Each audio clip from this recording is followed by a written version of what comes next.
오늘 본문의 말씀은 고린도후서 1장 8절에서 10절 말씀입니다. 고린도후서 1장 8절에서 10절, 저와 여러분이 교독하고 10절은 같이 함께 읽겠습니다. 형제들아, 우리가 아시아에서 당한 환난을 너희가 알지 못하기를 원치 아니하노니 힘에 지나도록 심한 고생을 받아 살 소망까지 끊어지고 우리 마음에 사형 선고를 받은 줄 알았으니 이는 우리로 자기를 의뢰하지 말고 오직 죽은 자를 다시 살리시는 하나님만 의뢰하게 하심이라. 다 같이 그가 이같이 큰 사망에서 우리를 건지셨고 또 건지시리라. 또한 이후에라도 건지시기를 그를 의지하여 바라노라. 아멘. 주님과 동행하는 여러분들에게 믿음의 간증이 계속 여러분의 삶 속에서 일어나기를 축복합니다. 우리가 정말 나는 죽고 예수로 사는 믿음으로 주님과 친밀히 동행하는 것 자체가 정말 말할 수 없는 복입니다. 하나님께서 정말 살아계신 하나님이시기에 우리가 진실로 주님의 은혜 안에 그렇게 사는 것을 하나님은 절대로 소홀히 여기지 않으십니다. 그러니까 우리 한 사람 때문에라도 우리의 공동체가, 우리 나라가 하나님이 버릴 수가 없는 거죠. 하나님이 사랑하는 자가 이 한국 땅에 있다는 것만 가지고도 하나님께서 이 한국을 결코 포기할 수 없으신 거죠. 그러므로 여러분 주변에 진실로 주님을 사랑하며 그리고 주님과 동행하기를 원하는 사람이 있다면 그는 정말 복이 있는 사람입니다. 정말 귀하게 그 사람을 우리가 그렇게 여길 수 있어야 합니다. 믿음의 사람들이 서로 연합하여 정말 주님을 바라보고 사는 것 자체가 우리가 우리 나라를 위해서 할 수 있는 사실 가장 큰 애국이라고 생각합니다. 하나님께서는 분명히 성경에 한 사람이라도 있으면 진실로 하나님을 찾고 의지하고 하나님의 뜻대로 살려고 하는 사람이 한 사람이라도 있으면 하나님께서 그 땅의 죄악에 대하여 하나님이 징계하지 않으시겠다고 그렇게 말씀하셨습니다. 오늘 이 시간에 주님, 저 있잖아요. 여러분 다 똑같은 마음이죠? 하나님, 저 있잖아요. 하나님, 저는 아니죠. 네. 그런 마음은 아니시죠? 네. 주님을 정말 사랑하시는 여러분들이 너무너무 소중한 존재입니다. 우리에게 있어서 한 가지 큰 정말 기도 제목이 있다면 우리 자신이 영적으로 무너지고 메말라지지 않게 되는 것입니다. 주님을 뜨겁게 사랑하는 자에게 믿음의 간증이 계속 되어져서 우리가 계속 충만함을 유지하는 것은 그 자체가 가정도 교회도 나라도 살리는 일입니다. 우리 자신의 영이 살아있다는 것 자체가 하나님께서 받으시는 가장 큰 예배입니다. 혹시 여러분 중에 날씨의 무더위 때문에 또는 요즘 일본과의 여러 가지 뉴스들 때문에 마음이 상하고 공고하신 분들 혹 있습니까? 사실은 엄밀히 말하면 무더위 때문도 아니고 또 뭐 일본 아베 정권 때문도 아니고 우리 스스로가 성경이 말하는 믿음의 삶의 현장으로 그렇게 우리를 살게 하지 않았기 때문에 우리가 영적으로 메말라져 가는 것입니다. 혹시 여러분 중에 나에게는 기쁨도 없어요, 요즘에는 뭐 놀라운 일도 없어요, 어느 순간에 기도의 힘도 다 잃어버린 것 같아요. 만약 그런 분이 있다면 여러분의 삶과 성경이 얼마나 일치하고 있는지를 한번 볼 필요가 있습니다. 내가 진짜 정말 잘 살아가고는 있는 건지, 그런데도 하나님이 역사를 안 하시는 건지. 오늘 읽은 본문의 말씀이 아주 짧은 사도 바울의 고백이지만 오늘 본문에만 놓고 봐도 사도 바울이 어떤 삶을 살았는지를 금방 알 수가 있습니다. 8절에 보면 우리가 아시아에서 당한 환난을 너희가 알지 못하기를 원치 아니하노니 힘에 지나도록 심한 고생을 받아 살 소망까지 끊어지고 우리 마음에 사형 선고를 받은 줄 알았으니 사도 바울은 지금 전도 여행을 하고 있는 중입니다. 그런데 얼마나 고생스러웠으면 이렇게 표현을 했겠습니까? 살 소망을 잃어버린 것 같았다. 이젠 다 죽었구나. 꼼짝없이 죽었구나.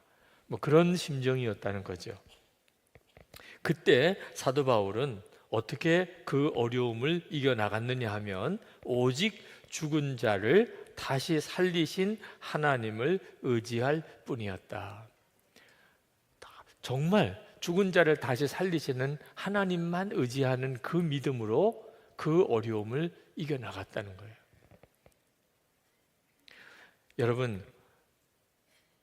여러분도 사도 바울의 가지고 있는 이 심정, 죽은 자를 다시 살리시는 하나님만 의지하는 그 믿음으로 요즘 살고 있습니까? 상황이 그런 상황이어야 그런 마음이 되는 거죠. 상황은 사도 바울과 같은 그런 정말 이제는 살 소망도 다 끊어졌구나 이런 형편이 아닌데 죽은 자도 다시 살리시는 하나님만 의지하는 그런 믿음으로 산다는 것은 잘 맞지도 않는 거잖아요. 왜 우리의 삶에는 그런 은혜의 역사들, 간증거리들, 그렇게 내 속에서부터 솟아오르는 기쁨, 말할 수 없는 감사, 정말 주님이 하셨습니다. 이런 고백들이 왜 우리에게는 없지요? 성경이 말하는 그와 같은 삶과 우리의 삶이 너무 다르다는 겁니다. 자, 오병이의 기적 때를 한번 보세요. 예수님께서 5천 명이 넘는 무리들에게 그날 제자들에게 먹을 것을 너희들이 저들에게 나눠주라 그렇게 말씀하셨을 때 그 제자들의 심정, 눈앞에는 5천 명이 넘는 사람들이 있습니다. 근데 자기들이 가진 것은 아무리 찾아봐도 보리떡 5개와 물고기 2마리밖에 없어요. 그때 그 심정이 어떤 심정이었겠습니까? 정말 죽은 자도 다시 살리시는 하나님만 의지하는, 이건 하나님이 안 계시면 불가능한 일이야, 그런 심정이었겠잖아요. 네. 그런 상황에서 오병이어의 기적이 일어났던 겁니다. 여러분, 물이 포도주가 되는 가나 혼인잔치의 기적은 어떻게 일어났죠? 혼인잔치는 열렸는데 포도주가 다 떨어졌어요. 아직까지 잔치는 계속 되어야 되는데 포도주가 없습니다. 아주 난리가 났죠. 그 잔치집은 정말 이제는 갑자기 초상집 같이 되어버렸습니다. 포도주를 어디서 갑자기 다 구해와요. 이런 정말 기가 막힌 상황에 처해져 있을 때, 그때 하인들에게 그 손발 씻는 항아리에다가 물을 채우라 그러고 그 물을 떠다가 연회장에게 갖다 주라 그러고 이렇게 하는 그때 그 심정이 어떻겠습니까? 여러분이 정말 하나님의 살아계시고 역사하심을 경험하기를 원하십니까? 그렇다면 여러분의 삶도 성경이 말하는 그와 같은 삶이 되어야 비로소 여러분이 알게 돼요. 아, 하나님이 살아계시구나. 주님이 역사하시는구나. 여러분, 벼랑 끝에 서 보신 적이 있습니까? 큰 가파른 절벽 맨 끝에 서는 것만. 정말 고소공포증 있는 사람들은 그것도 정말 큰일이죠. 벼랑 끝에 선다는 것. 그 벼랑 끝에 서 보면 한 걸음만 더 내디디면 그냥 절벽에 추락하는 것입니다.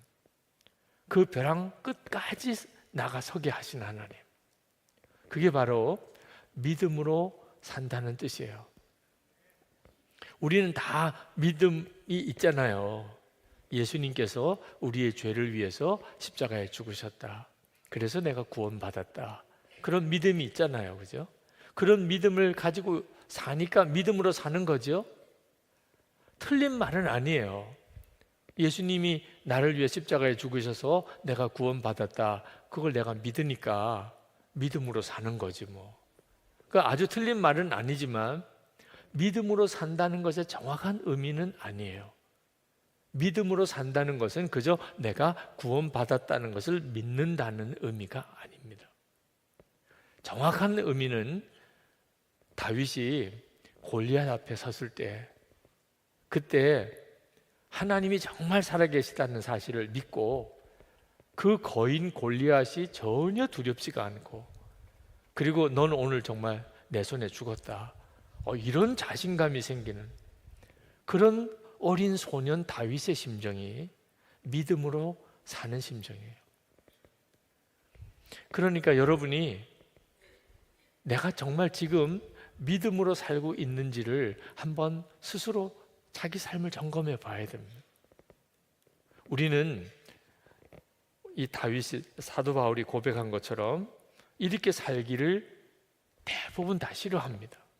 10절에 이렇게 말했습니다. 그가 이같이 큰 사망에서 우리를 건지셨고 또 건지시리라. 또한 이후에라도 건지시기를 그를 의지하여 바라노라. 말은 진짜 은혜로워요. 네, 야, 정말 좋은 말씀 같아요. 근데 가만히 내용을 훑어보면 굉장히 두려운 가운데 있었음을 말해주는 겁니다. 큰 사망에서, 뭐 죽으면 그냥 죽는 거지 뭘 또 큰 사망이 있어요. 그러니까 죽어도 그냥 보통 죽는 게 아니라는 뜻이죠. 너무 비참한 형편에 있었고 매우 두려운 상황이었다는 뜻이죠. 그런 사망에서 우리를 건지셨어요. 자, 그걸로 끝이면 살다가 보면 그런 일도 있을 수는 있죠. 근데 사도 바울은 지금도 건지시리라. 전에 건지셨는데 지금 또 그런 일이 벌어지고 있어요. 그래서 지금도 건지시리라. 그걸로 끝나면 또 좋겠는데 이후에라도 건지시기를 그를 의지하여 바라노라. 그러니까 사도 바울의 삶은 큰 사망에 부딪히는 일이 과거에도 있었고 지금도 있고 앞으로도 있을 거라는. 여러분도 그렇게 살고 싶지요? 그건 아닌 사람이 많습니다. 그냥 이건 성경으로만 읽고 싶지 내 삶의 고백이 되기는 싫습니다. 대부분은 그런 심정이에요. 그냥 우리는 편안하게 살고 싶고 큰 고생 없이 살고 싶고 어려움 없이 살고 싶고 내 마음대로 되었으면 좋겠고 우리는 그렇게 살고 싶어 합니다. 그리고 그렇게 사는 것을 복이라고 생각하기도 합니다. 별 고생도 안 하고 여유롭게 지내고 뭐 큰 위기도 겪지 않고 어려운 일은 다 피하고 하고 싶은 대로 다 살고 그러면 좋겠다. 그러면 하나님이 정말 살아계신 하나님 같고 나를 사랑하시는 것 같고 내가 복을 받은 것 같다고 이렇게 믿고 싶은 사람들이 많아요. 그런 믿음이 어떤 믿음이냐면 완전히 어린아이 같은, 순수하다는 뜻에서 어린아이가 아니고 너무 유치하고 그리고 초보적인 수준이라는 뜻에서 어린아이 같은 믿음이에요. 인도네시아에서 그 대학을 설립하여 운영하는 이용규 선교사님, 그 이용규 선교사님이 한번 유럽 코스타에 갔다가 어린 아들을 데리고 코스타에 참석을 했는데 그 어린 아들이 그 코스타 집회 중에 그 호텔에 있는 수영장을 갔었대요. 근데 수영복을 가지고 오지를 않은 거예요. 그냥 수영복 없이 그냥 팬티만 입고 수영해도 어떨까, 어린애니까 뭐 그런 생각을 하고 수영장을 갔더니 거기에 누가 벗어놓은 수영복이 있더래요. 누가 벗어놓고 가져가질 않았어요. 어린아이 수영복 하나가, 남자아이 수영복이. 그래서 얼마나 은혜에 감사했는지 여호와 이레라고 하더니 정말 하나님이 다 준비해 놓으셨구나. 그 어린아이가 얼마나 감사한지 그날 그 수영복 입고 잘 수영을 했대요. 근데 남의 수영복이니까 가져올 수는 없고 그냥 놓고 왔다는 거죠. 그 다음 날도 기도를 하고 왔대. 하나님, 오늘도 수영복이 있었으면 좋겠습니다. 제가 수영복을 가져오지 않았는데 어제처럼 하나님 또 그렇게 해주세요. 그리고 갔더니 그날은 없더래요. 그래서 그 아이가 하나님 계신 거야? 이러더래요. 어제까지는 그렇게 할렐루야 감사합니다 그러다가 누가 벗어놓은 수영복이 없는 것 때문에 하나님을 갑자기 의심하는, 정말 하나님 계신 거야? 이러면서 막 짜증을 내는 걸 보고 선교사님이 깜짝 놀랐다는 거죠.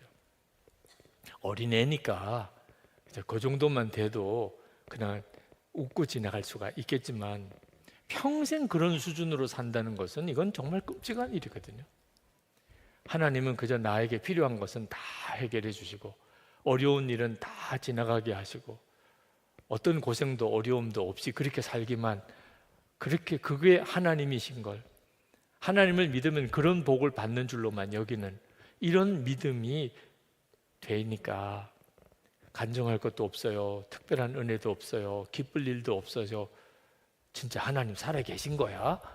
맨 짜증 섞인 말만 하고 살게 되는 것입니다. 하나님은 우리를 벼랑 끝으로 가서 서게 합니다. 어떻게 보면 참 잔인해 보이기도 합니다. 믿음으로 산다는 것, 하나님을 정말 믿고 천지를 지으시고 지금도 함께 계신 그 하나님을 믿고 산다는 것은 단순히 내가 구원받았다는 것을 믿는 것만 아니고 실제로 우리가 살아가는 삶의 현실 속에서 마치 한 걸음만 더 디디면 절벽에 떨어지는 바로 그 자리까지 가게 만드시는, 얼마나 아슬아슬해요. 얼마나 두려워요. 하나님이 모세를 택하셔서 그리고 그 모세를 벼랑 끝까지 서게 만듭니다. 바로 왕에게 가서 이스라엘 백성, 내 백성을 다 풀어주라, 이 말을 하라는 거예요. 이거 진짜 벼랑 끝에 가서는 거죠. 아니 세상에 어떻게 감히 그 이집트의 바로 왕에게 80 노인이 된 모세가 가서 하나님의 백성을 다 풀어주라, 그렇게 요구할 수 있냐 말입니다. 하나님은 우리를 어떤 때는 정말 이해할 수 없는 벼랑 끝으로 몰아내는 것 같아요. 하나님을 믿고 살다가 보니까 이러다가는 나 죽는 거 아니야? 이러다가 나 끝나는 거 아니야? 그런 심정일 때가 한두 번이 아니란 말이에요. 하나님이 이스라엘 백성을 애굽에서 구원해 내셨어요. 그래서 홍해를 건너서 이스라엘 백성을 완전히 건져내셨습니다. 그런데 눈앞에 펼쳐진 것은 광야예요. 광야. 살기 좋은 그런 푸른 초지가 있는 그런 땅이 아니고 그냥 사막과 같은 광야예요. 거기에 200만이 넘는 이스라엘 백성들이 그냥 광야로 내몰린 겁니다. 거기서 하나님은 이스라엘 백성들에게 매일매일 하나님이 주시는 만나를 아침에 받아서 그날 먹을 것만 딱 가지게 하셨어요. 조금만 더 가져도 냄새가 나고 다 썩어버렸습니다. 여러분, 그 광야에서 하나님이 주시는 하루 먹을 만나만 가지고 매일 그렇게 살아야 되는 거, 그게 바로 벼랑 끝에 서는 심정이에요. 여러분 중에도 지금 그런 형편이신 분이 있으실 거예요. 그냥 하루 먹을 것밖에 없어요. 하루 먹을 것. 매일 하루 먹을 것을 주님께 구하고 또 하나님이 또 하루 먹을 것은 주세요. 여러분 얼마만큼 그렇게 살 수 있겠어요? 이스라엘 백성은 40년을 그렇게 살았어요. 그러니까 벼랑 끝에서도 이런 벼랑 끝이 없어요. 하나님은 죽이시지는 않으셨어요. 절벽에서 떨어지게는 안 하셨어요. 그런데 벼랑 끝에 가서 서 있게는 하셨어요. 이스라엘 백성이 40년 동안 광야에서 그들이 살아갔던 방식입니다. 왜 그렇게 하셨을까요? 하나님만 전적으로 의지하며 사는 훈련을 시키시려. 무려 40년을 매일 만나만 먹고 하루치의 양식만 가지고 그렇게 살게 만드셨다니까요. 하나님께서 우리에게 믿음의 훈련을 시키시는 목표가 있어요. 그것이 바로 사도 바울이 고백한 것처럼 죽은 자도 다시 살리시는 하나님만 전적으로 의지하는 믿음을 갖게 하려는 거예요. 하나님은 나를 반드시 먹이신다. 어떤 형편에서도 하나님은 나를 먹이신다. 이 사실만 정말 믿어지면 그러면 어디 가서든지 살지요. 그죠? 하나님은 반드시 나를 먹이신다. 굶겨 죽이지 않으신다. 이스라엘 백성들이 매일 만나를 먹으면서 그들의 마음속에 하나님은 우리를 끝까지 먹이고 살리신다. 그 사실이 진짜 믿어지니까 비로소 가나안 땅에 들어가게 된 거잖아요. 우리에게도 하나님이 똑같이 하세요. YM 남미 책임자인 알레한드로 로드리게스 목사님 저희 교회도 오셔서 말씀을 전하시기도 하셨습니다. 한계 너머에서 만난 하나님이란 책을 썼습니다. 그분이 그 책 속에서 뭐라고 이야기를 했냐면, 하나님은 언제나 한계, 사람의 한계 너머로 우리를 부르신다는 거예요. 한계 너머로 건너와. 내가 생각하고 경험하고 그리고 알고 있는 것에 한계를 넘어서게 하신다는 겁니다. 그 한계를 넘어서려고 할 때 누구나 다 이러다가 죽는 거 아니야? 그런 두려움이 오게 돼요. 이게 벼랑 끝에 서는 겁니다. 그 한계를 넘어서는 사람은 하나님을 만나요. 하나님이 살아계시구나. 근데 그 한계를 무서워서 두려워서 넘지 못하는 사람은 하나님을 믿는다고는 하지만 실제로는 하나님을 생생히 체험하고 살지 못해요. 한계 너머로 넘어서지 못했으니까. 안전지대 떠나서 위험지대로 들어가라. 하나님이 계속 우리들에게 계속 말씀하세요. 계속 우리가 하나님을 바라보는 것이 열쇠예요. 우리가 계속 하나님을 바라보지 않아도 되는 곳이 안전지대예요. 하나님을 바라보지 않아도 살아갈 수 있어요. 예를 들어서 월급을 받는 분들, 여러분 월급 잘 나오고 있나요? 그러면 굳이 뭐 매일 하나님을 바라볼 필요가 없지요, 그죠? 회사 사장님만 바라보고 살면 되죠. 네. 이런 경우가 안전지대예요. 그런데 만약에 내가 사표를 내고 그리고 이제 혼자 회사에서 나왔다, 그러면 그때부터 이건 위험지대로 들어온 겁니다. 그죠? 이제 내가 벌이가 없으면 이제는 정말 굶어야 될 지경이 된 거죠. 여러분들 보고 다 직장 사표 내고 지금 그렇게 살라고 하는 말은 절대로 아니에요. 비유를 말하자면 그렇다는 거죠.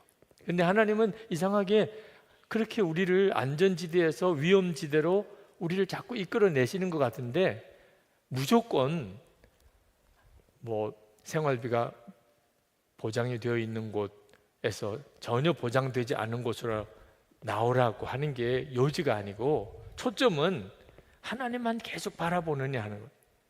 안전지대는 하나님을 바라보지 않아도 괜찮은 곳, 위험지대는 하나님만 계속 바라봐야만 살 수 있는 곳. 하나님은 어떤 스타일을 원하신다고요? 하나님만 계속 바라봐야만 사는 그런 위험지대 같은 곳으로 우리를 부르신다는 거예요.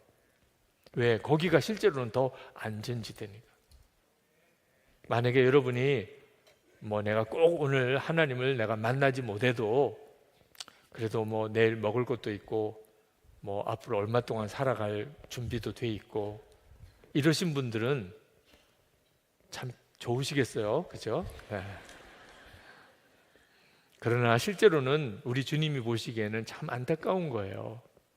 내가 내 앞일을 몰라서 그렇다.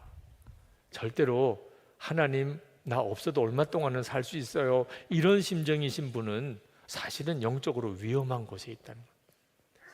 뭐 직장에서 월급도 나와요, 온 가족들이 다 뭐 건강하고 잘 지내요, 특별하게 무슨 어려움도 없어요. 그런데도 마음속에 주여 계속 주님만 바라봐. 주님이 함께 하지 않으시면 이 모든 게 무슨 소용이 있습니까? 한순간에 어떤 일이 일어날지도 모르는 게 난데, 그런 마음으로 오늘도 주님 바라보지 않고서는 하루도 나는 살 수 없습니다. 그런 마음의 심정을 가지는 사람의 삶이어야 비로소 우리의 삶 속에 하나님의 역사가 나타나요. 여러분, 안전하게 살고 싶어서 나름대로 애를 쓰지만 그렇다고 해서 안전하게 살 수 있는 게 아니에요.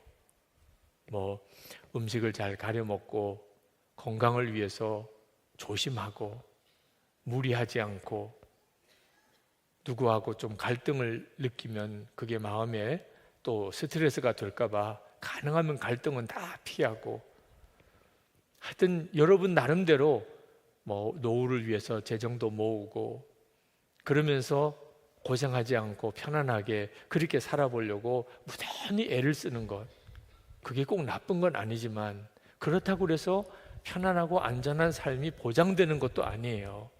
어느 순간에 갑자기 어떤 재앙을 만날지 모르는 일이에요. 하나님은 우리 스스로가 우리를 지키기 위해서 안전하게 살려고 하는 일에 대해서 참으로 안타깝게 보세요.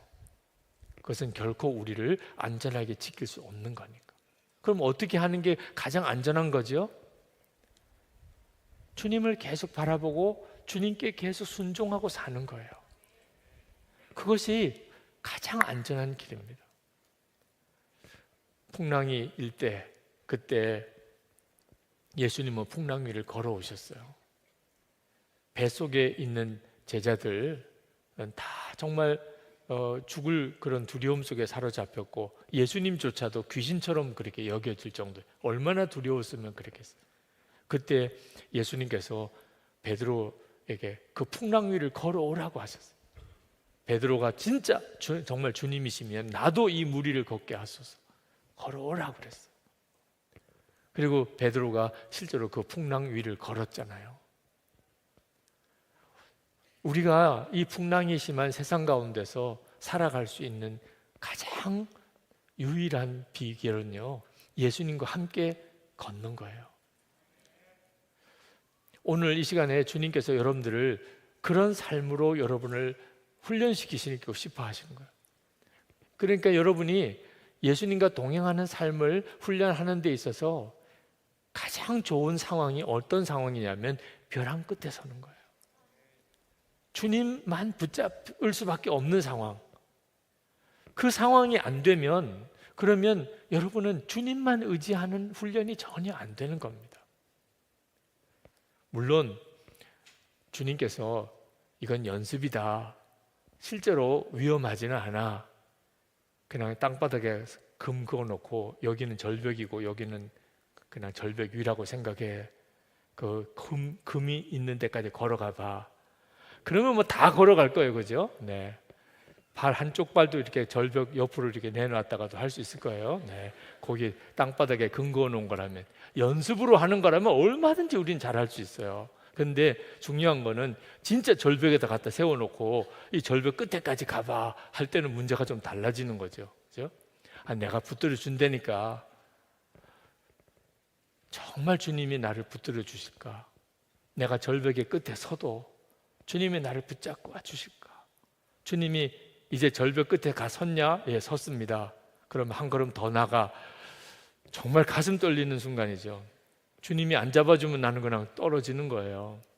자, 이런 상황이 우리 삶 속에서 계속 벌어지고 있어요. 그때 여러분 아셔야 돼요.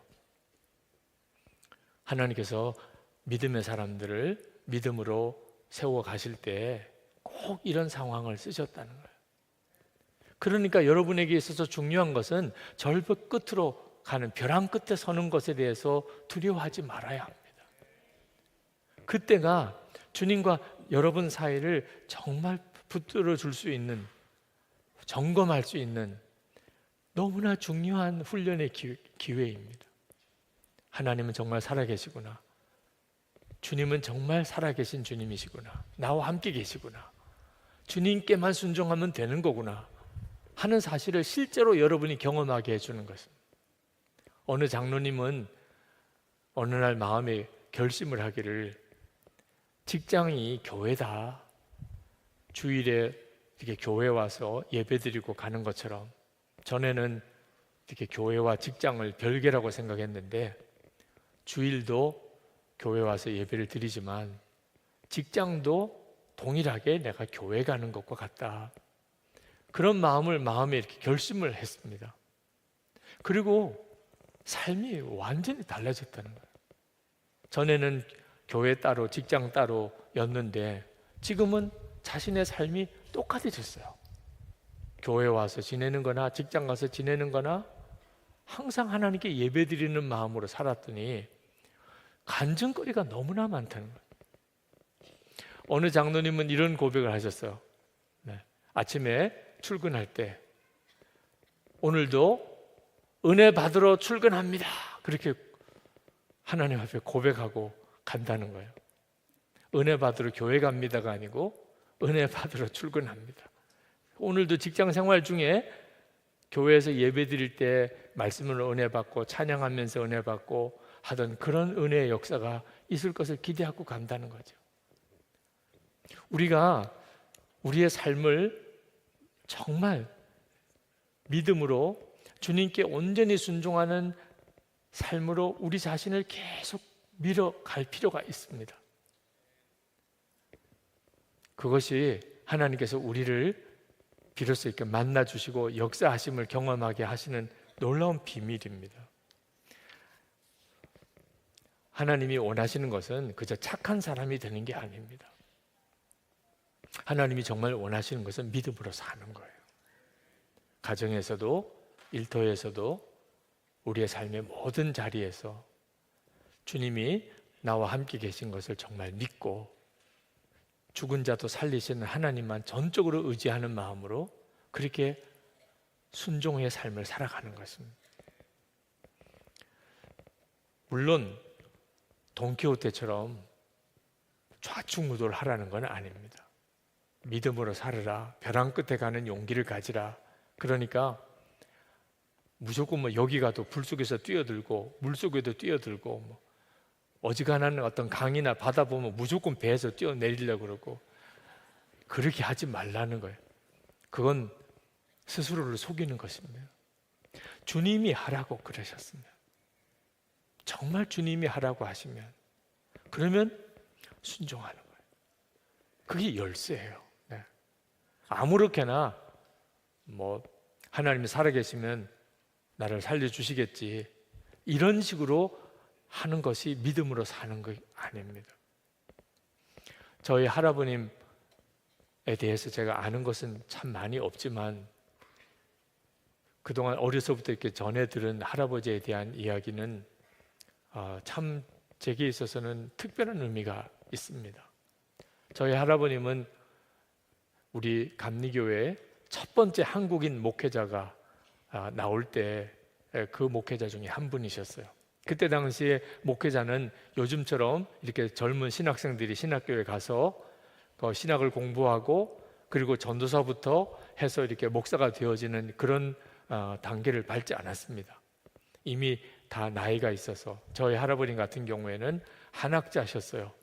그래서 서당에서 이렇게 한문을 가르치는 그런 일을 하셨는데 저희 증조 할머님이 선교사님한테 전도지를 받고 그리고 예수를 믿기로 결심을 하셨어요.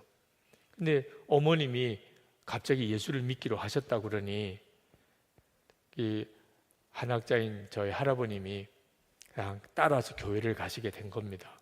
근데 선교사님에게는 참 잘된 일이 것이 그래도 글을 좀 쓸 줄 아는 분이 교인이 되었으니까 그때 그 선교사님을 도와서 이제 기도에도 인도하고 하던 분을 조사라고 그랬어요. 조사. 정식으로 목회자는 아니지만 평신도 중에서 목회를 돕는 역할을 해주는 선교사님은 여러 교회를 이제 순회하셔야 되니까 이제 늘상 기도회나 예배는 그 조사가 감당을 한 거죠. 그래서 그 조사가 됐습니다. 그리고는 이제 신학을 중간에 그런 조사들을 위해서 특별 과정으로 신학 과정을 두어서 그 신학을 마치고 이제 정식으로 이제 목사가 된 거죠. 지금 목사가 되는 것과는 많이 다른 과정이었습니다. 그래서 이제 첫 번째 한인 목사가 되신 거예요. 그런데 그때 당시에는 목회가 참 교회 형편이 어려웠기 때문에 교회에서 그 목사님의 생활비를 다 부담할 수가 없었습니다. 먹을 게 없는 거예요. 목회만 해가지고는 굶어 죽기 딱 좋은 형편이었어요. 그래서 어느 날 도무지 먹고 살 길이 없어서 시장에 나가서 빵 만드는 데서 받아다가 이제 시장 바닥에 좌판을 깔아놓고 그 빵을 이렇게 그 앞에다가 해서 빵을 파는 일을 하셨습니다. 한 3일 동안 그렇게 하시다가 할머님이 갑자기 여보 우리 돌아갑시다. 스스로 생각해도 이건 아니라고 생각이 드셨던 것 같아요. 먹을 길이 없어서 먹고 살 길이 없어서 빵 장사로 나왔지만 이렇게 해서는 안 되는 거다 하는 생각이 드셨던 것 같아요. 근데 저희 할머님이 그 말 하시자마자 두 말도 없이 그냥 다 접어버리고 교회로 돌아오셨다는 거예요. 지금 제 입장에서는 그 순간이 얼마나 감사한지, 그렇게 교회로 다시 돌아오셔서 그렇게 목회의 길을 저에게까지 이어주신 거거든요. 근데 그 순간에 생각해 보면 저희 할아버지 할머니에게는 정말 죽고 사는 것을 걸었던 거예요. 그렇게라도 해서 먹고 살아야 되지 않겠나 하는 심정으로 빵 장사를 시장에 나가신 건데 이건 아니잖아. 그리고 그걸 접어버리고 다시 교회로 돌아오시면 뭐 먹고 살 거예요? 그냥 정말 굶어 죽는 거죠. 근데 한 가지 분명한 것은 안 굶어 죽었다는 거죠. 그렇게 굶어 죽으셨으면 저희가 이렇게 오실 리가 없죠. 그게 바로 믿음으로 사는 거예요. 하나님이 원하시는 길을 가자니 꼭 굶어 죽을 것 같은 거예요. 그런데 하나님은 굶어 죽이시지는 않으시는 하나님이시다. 당신이 기뻐하는 길로 가면 반드시 무슨 길이 있을 거야. 이런 믿음으로 나가는 경우를 믿음으로 산다고 말하는 거예요. 그렇게 믿음에 다시 목회의 길을 가셨는데 6.25 전쟁 때 평양 옆에 사동이라고 하는 곳이 있습니다. 거기에 사동 감리교회가 있었는데 거기를 담임을 하시는 중에 6.25 전쟁이 일어났습니다. 그리고 거기서 순교하셨어요. 저희 할아버님에 대해서 알고 있는 모든 것입니다. 할머니는 피난을 내려오셨지만 할아버님은 교회를 지키시다가 순교하셨어요. 제가 아주 젊은 때 부흥회를 인도하러 갔다가 아주 좋은 숙소에서 이거 참 내가 이게 웬 호강을 하는가 그런 생각이 들었을 때 갑자기 할아버지 생각이 났어요.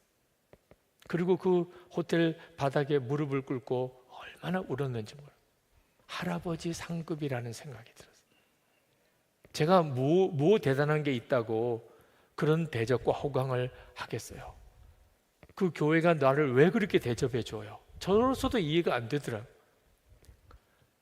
할아버님이 그렇게 순교하시는 그 모든 과정을 하나님이 다 받으시고 그리고 손주인 저에게 하나님이 그런 은혜를 베푸신다는 느낌이 들었어요. 그때 제 안에 참 놀라운 변화가 일어났는데 그 변화가 뭐냐면 이 어려운 길을 가는 것이 절대로 불행한 게 아니라는 믿음이에요. 그 전까지만 해도 저는 목사의 길도 이 복을 받은 길이 있고 복을 못 받은 길이 있는 줄 알았어요. 복을 받은 목사는 큰 교회 대접 잘 받고 그런 목사는 복을 받은 목사고 복을 받지 못한 목사는 아주 힘들고 어렵고 먹고 살기도 어렵고 정말 돌짝밭 같은 그런 교회에 개척하고 고생을 하고 한 번도 제대로 대우도 못 받고 그렇게 끝나는 목사님은 복을 못 받은 목사. 목사도 복을 받은 사람이 있고 못 받은 사람이 있다고 생각을 했어요. 저는 복을 받았으면 좋겠더라고요. 아버님 목회를 옆에서 이렇게 지켜보니까 고생을 많이 하셨어요. 목사의 삶이 너무 힘들다고 생각이 들었어요. 그래서 저는 그런 고생은 좀 안 했으면 좋겠다는 생각이 들었어요. 목사는 됐지만 나는 절대로 고생하는 목사는 되고 싶지 않았어요. 그런데 그날 이게 확 뒤집어졌어요. 할아버님, 제 생각에는 그 순교라는 것은 너무 끔찍한 거잖아요. 그런데 그게 진짜 복이라는. 그리고 대접받고 호강하는 게 이게 정말 가시방석인 거예요. 하나님 앞에 가 섰을 때 그때가 비로소 깨달아지는 거예요. 이 세상 사는 동안에 힘들고 어려운 사명의 길을 간 사람과 대우받고 그렇게 좋은 것만 누리고 살다가 하나님 앞에 간 사람, 하나님이 어떻게 받으시겠나? 이 세상의 기준으로 놓고 보면 대우받고 편안한 것이 복이죠. 그러나 하나님 앞에 가서 서서 보면 돌짝밭 사명의 길을 간 사람이 진짜 복이죠. 그때 나왔던 울면서 드렸던 기도가 돌짝밭 사명을 외면하지 않겠다. 좋은 길로만 대접받는 곳으로만 가겠다고 그렇게 안 하겠다고 하나님 앞에 그때 약속을 드렸어요. 여러분이 생각할 때는 제정신이 아니었구나 이렇게 생각이 드시겠지만 정말 그때는 마음에 진심으로 그게 그렇게 느껴지더라. 사실 그때 드렸던 기도 때문에 선한 목자교회에서 담임 목사로 와달라고 청빙할 때 꼼짝없이 올 수밖에 없었어요. 그때 여기 교회 형편이 굉장히 어려웠거든요. 돌짝밭 사명의 길 외면하지 않겠다고 하나님 앞에 약속드린 것 때문에 좋은 데서 오라는 것은 안 가겠습니다 할 수 있었는데 더 이렇게 어려운 데서 오라 그러니 안 가겠습니다 그러면 나 고생하기 싫어 이런 뜻과도 같으니 하나님께 드린 약속이 그 약속이 아니었거든요. 그래서 기도하게 되고 결국 이 교회로 오기로 결정을 하게 되고 제가 전에 담임받은 교회 교인들한테는 그 고백을 했어요. 이 교회가 너무 어려우니까 제가 못 간다고 말을 못했습니다. 그래서 가게 됐습니다.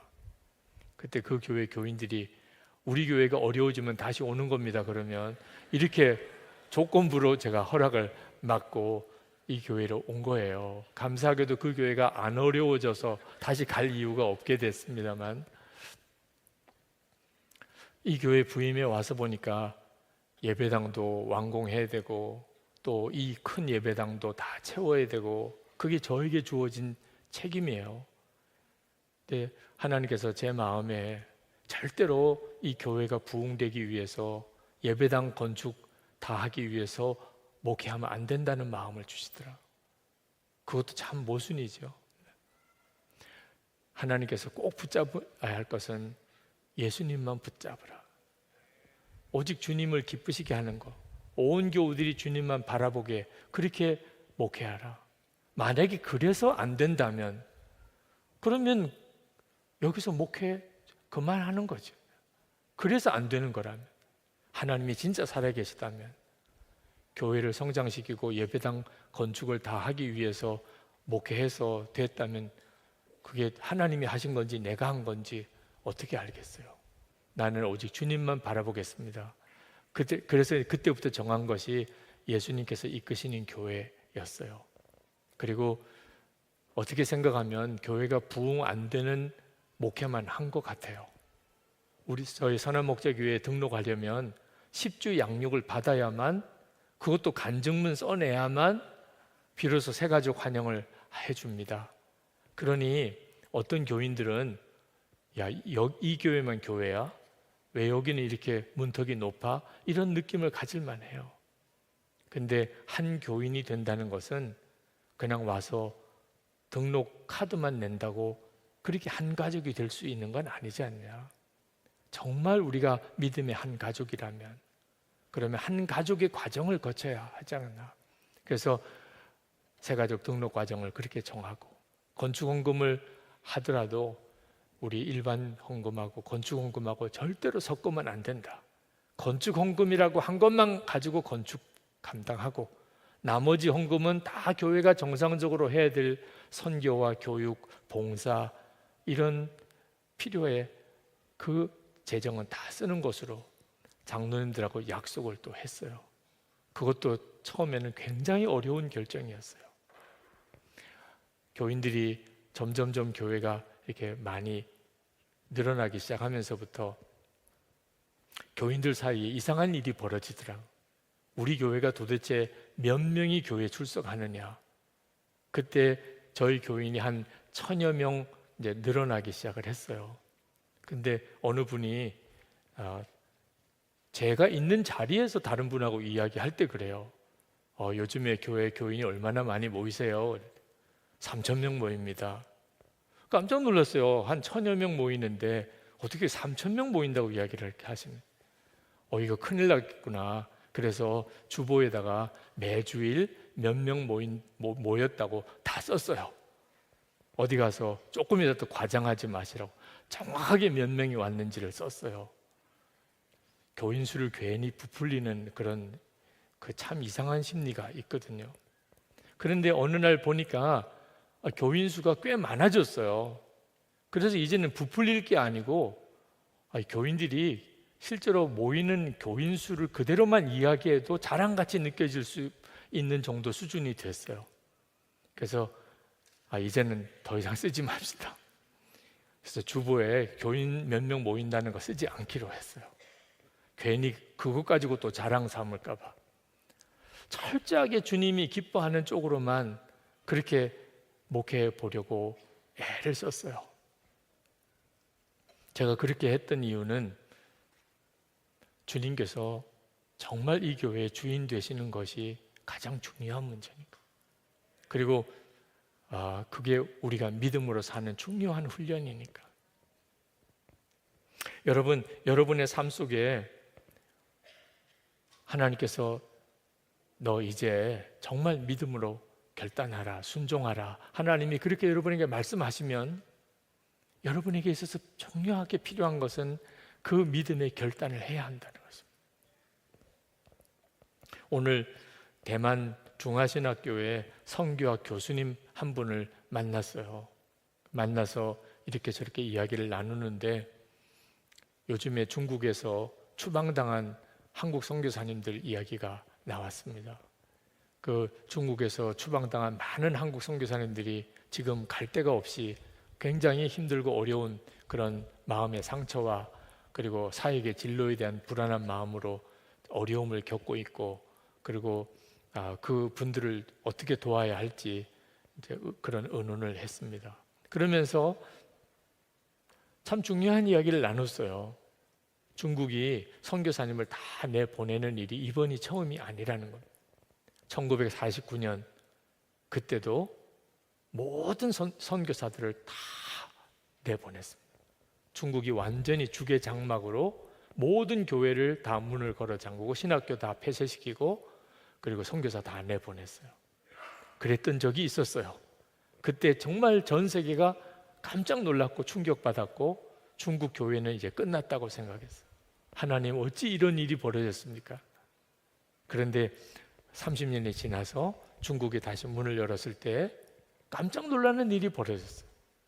중국 안에 얼마나 건강하고 강한 교회가 중국 안에 세워졌는지 깜짝 놀랐어요. 그러니까 지금 중국에서 되어지는 이런 일이 우리에게 있어서 참 마음 아픈 일이지만, 그러나 선교사님도 힘들고 중국 교회도 힘들고 하지만 하나님은 정말 살아계신 하나님이시기 때문에 우리가 절대로 낙심하지 말고 주님께 우리가 믿음으로 순종해 나가면 반드시 하나님은 이 일을 지나고 난 다음에 선교 역사에 남는 또 하나의 의미 있는 사건이 되게 해주실 것이다. 그래서 정말 아멘 했어요, 같이. 그러면서 우리 교회에서 주님과 동행하는 이 예수 동행 운동에 대해서 소개를 해드렸어요. 근데 그 선교학 교수님이 정말 그게 필요하다. 지금 우리에게 있어서 진짜 필요한 것은 겉으로 얼마나 모든 일이 잘 됐느냐, 편안하냐가 아니고 진짜 주님과 동행하는 삶을 계속 매일 훈련하는 거죠. 말레이시아의 선교사 수련회를 우리 인도하러 갔을 때도 그렇게 열심히 선교 사역을 하시던 선교사님들이 그 세미나 중에 정말 애통하는 마음으로 울면서 그렇게 밤늦게까지 기도들을 하셨어요. 열심히 선교 현장에서 일했고 생명을 바치는 마음으로 결단하고 선교사로 나왔고 밤을 새워가면서 기도하는 일도 있었지만 어느 순간에 주님을 잊어버렸다. 그냥 일만 계속하고 있다. 그 점을 주님이 이번 선교사 수련회 때 깊이 선교사님들에게 말씀하셨어요. 그래서 다시 주님을 바라보는 눈을 떴어요. 여러분에게도 주님은 똑같이 하세요. 주 예수님을 바라보는 눈을 뜨게 하기 위해서 주님은 우리를 때때로 벼랑 끝에 가서 서게 하십니다. 재정적으로 여러분들이 이 문제로 훈련 받으시는 분들이 있으실 거예요. 하나님이 돈이 없어서 우리를 재정에 궁핍함을 주시는 게 아닙니다. 여러분의 건강 때문에 지금 아주 어려운 처지에 정말 처해져 있는 분도 있으실 거예요. 예수를 믿는 것 때문에 어떤 관계에 어려운 문제가 생긴 분들도 있을 겁니다. 그러니까 예수님을 믿는 것 때문에 내가 이거 죽는 거 아니야? 망하는 거 아니야? 내가 이거 정말 굶지 않겠어? 여러분, 이런 지금 상황에 처해져 있는 분들도 있으실 거예요. 그때 여러분 꼭 기억하세요. 성경을 정말 다시 읽어보세요. 성경에 하나님을 정말 제대로 믿은 사람은 다 이렇게 벼랑 끝에 가는 믿음의 훈련을 다 했습니다. 그리고 하나님 없이도 괜찮은 삶을 사는 것을 빨리 벗어나야 돼요. 하나님 없이는 한순간도 내가 살 수가 없어요. 이런 마음이 되어야 진짜 기도가 나오는 거예요. 1시간 기도 운동을 다시 시작하려고 합니다. 우리 교구 목사님들하고 의논을 했어요. 올해 하반기 1시간 기도 운동을 온 교회가 다시 하기로. 근데 진짜 기도를 안 하면 안 될 상황으로 우리나라 상황이 그렇게 가고 있어요. 그렇지만 여러분 꼭 기억하세요. 1시간 기도한다고 할 때 그렇지 않아도 정말 기도하고 싶은데 잘 됐다, 이런 마음이 드시는 분들은 지금 벼랑 끝에 서 있는 겁니다. 1시간 기도가 뭐야, 나 2시간도 할 거야, 3시간도 할 거야, 이런 분들은 정말 벼랑 끝에 서 있는 거예요. 그런 분들은 하나님의 역사를, 놀라운 하나님의 기적을, 정말 주님이 하신 일들을 경험하게 돼요. 그런데 1시간 기도 그러면 숨이 탁 막히는 분, 이게 또 정말 유 목사 왜 저래, 1시간 기도 운동 지난번에 벌써 지나갔는데 뭘 또 해, 이런 느낌이 드시는 분, 형편이 좀 괜찮은 분들이에요. 1시간 기도한다는 게 너무 길게 느껴지고, 이런 분들은 지금 형편이 좋은 분들인데 사실은 진짜 위기예요. 1시간 기도가 너무 부담되고 시간이 길다고 느껴지는 그 심정이 죽은 자도 살리시는 하나님만 의뢰하는 믿음이 아니거든요. 그러니까 형편이 괜찮다고 생각하는 거예요. 1시간씩 기도 안 해도 뭐 넉넉히 살 수 있다고 생각하는, 왜 굳이 1시간씩 또 기도하라고 그래, 이런 마음이 드는 분들, 오히려 더 정신을 차려야 하는 거예요. 내가 하나님이 역사할 수 없는 삶 속에 그만 안주하고 있는, 그러니까 자꾸 짜증나는 일, 답답한 일, 마음이 무너지는 일, 엉뚱한 일에, 죄에 또 꺾이는 일들이 계속 일어나는 거예요. 하나님, 제가 지금 잘 살고 있습니까? 제가 정말 순종해야 되는 걸 순종 못하고 있는 건 아닙니까? 분명히 생각해야 돼요. 저희 교회가 참 어려울 때 하나님 앞에 간절히 기도했던 기도가 있어요. 하나님, 우리 교회의 재정 문제, 이 어려움만 해결해 주시면, 건축비 부채 문제죠. 그러면 우리가 정말 주님을 기쁘시게 하는 일을 위해 열심히 일하겠습니다. 저도 그렇게 정말 많이 기도했어요. 근데 요즘에 하나님이 저희 교회 안에 그 기도를 다 이루어 주셨어요. 재정적인 문제에 막 부딪혀가지고 이자를 갚을 수 있냐 없냐, 이런 문제에 대해서 더 이상 걱정하지 않게 하셨어요. 그래서 우리가 하나님을 기쁘시게 하는 일을 많이 하고 있나, 그 점에 대해서는 영 자신이 없더라. 그전에는 교회의 어려운 문제를 위해서 1시간 기도는 뭐 너끈히 했어요. 왜? 그렇게 상황이 절박하니까. 기도를 안 하면 오히려 불안해서 살 수 없을 정도이니까. 요즘에 우리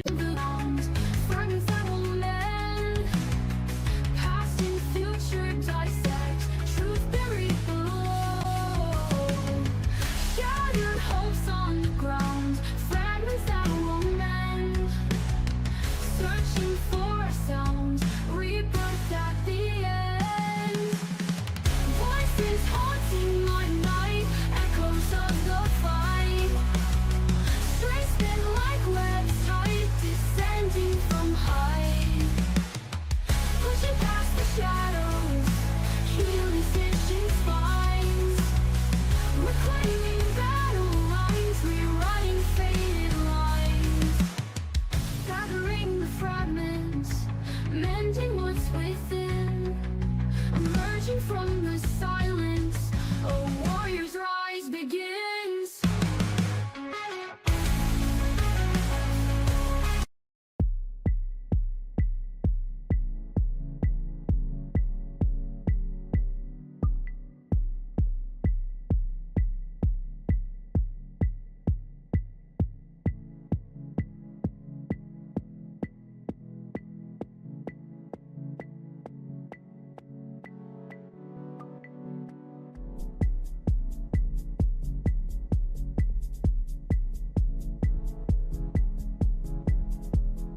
어떤 재정의 문제를 해결받기 위해서 하나님 앞에 1시간씩 기도할 제목이 별로 없어요. 그냥 우리가 있는 거 가지고 도와주니까 뭐 특별히 기도 더 할 게 없는 거죠. 아, 우리가 정말 잘못 살고 있구나. 이렇게 되면 우리에게 주신 이 복이 금방 다 날아가 버려요. 여러분, 여러분의 삶을 정신 차려서 점검해야 합니다. 1시간 기도 할 게 너무 많지. 그게 정상이에요. 그 상태를 잘 지켜가야 돼요. 그러면 하나님의 역사하심이 계속 일어나요. 근데 1시간 기도할 게 없어. 어떻게 1시간 동안 기도하라는 거야? 그럼 벌써 뭐가 문제가 있는 겁니다. 지금 내가 뭔가 완전히 어딘가에 완전히 현혹되어 있는 거예요. 하나님이 하시는 일에 대해서 영 감을 못 잡고 있는 겁니다. 진짜 정신 차려야 하는 거죠. 오늘 이 시간 우리가 하나님 앞에 기도할 때 하나님, 저에게 세상 기준으로 고생이다, 편안하다 이런 기준이 이제는 다 꺾어지기 원합니다. 내가 전적으로 주님만 의지하고 1시간 기도 너끈히 할 수 있는 그 상태로 그렇게 기도할 제목들이 있는 삶을 제가 살기를 원합니다. 주님, 제 마음에 주의 생각을 심어주시기 원합니다. 그리고 세상 고생에 대한 두려움 다 없애주시기 바랍니다. 하나님을 더 신뢰하게 해주시기 바랍니다. 그리고 하나님의 살아계심의 산 증인이 되게 해 주옵소서.